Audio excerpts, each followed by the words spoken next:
ఇటు ప్రభుత్వాలు, కేంద్ర రాష్ట్ర ప్రభుత్వాలు, అటు మావోయిస్ట్ పార్టీ గారు ఇంతకుముందు కూడా మరి మిత్రులు ఇన్నయ్య గారు కూడా చెప్పారు, మీరు కూడా మరి కాల్పులు, ఆయుధాలు మరి విరమణ చేస్తారా, ఏదో ఒక there should be some proposal from your end also. మీరు కూడా చెప్పాలి. చెప్పినట్టు కూడా మనం చూసాం, కొన్ని పత్రికల్లో అక్కడక్కడ వింటున్నాం.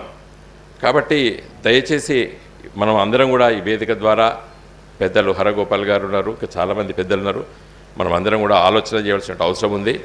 ఈ దేశంలో మన రాజ్యాంగం ఏదైతే ఆ స్ఫూర్తి ఉన్నదో దాన్ని ముందు తీసుకెళ్ళవలసిన అవసరం ఉంది. కాబట్టే మనం అందరం కూడా ఇక్కడ కూర్చున్నాము. రాజ్యాంగ స్ఫూర్తిని కాపాడండి అని పిలుపు మాత్రమే మనం ఇస్తున్నాం. అంతకంటే పెద్ద మన కొత్తగా చెప్పేది కూడా ఏం లేదు.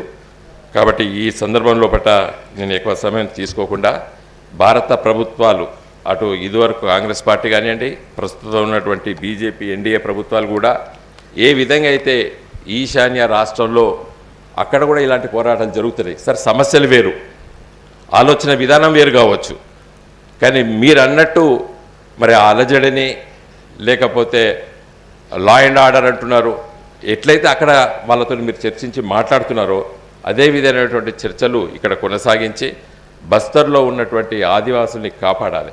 ఇంకా చివరిగా నేను సరే అక్కడ ఉన్నటువంటి ఖనిజ సంపదని దోపిడీ చేయడానికి అవన్నీ కూడా ఈ పాంప్లెట్లో చదవడం జరిగింది. నేను కొంత రిలవెన్స్ తెలంగాణ అంశానికి, తెలంగాణ రాష్ట్రానికి ఉన్నటువంటి ఒక సమస్య పైన వివరించి నేను ముగిస్తాను. నేను పార్లమెంట్ సభ్యుడిగా ఆంధ్రప్రదేశ్ రాష్ట్ర విభజన చట్టంలో బయ్యారంలో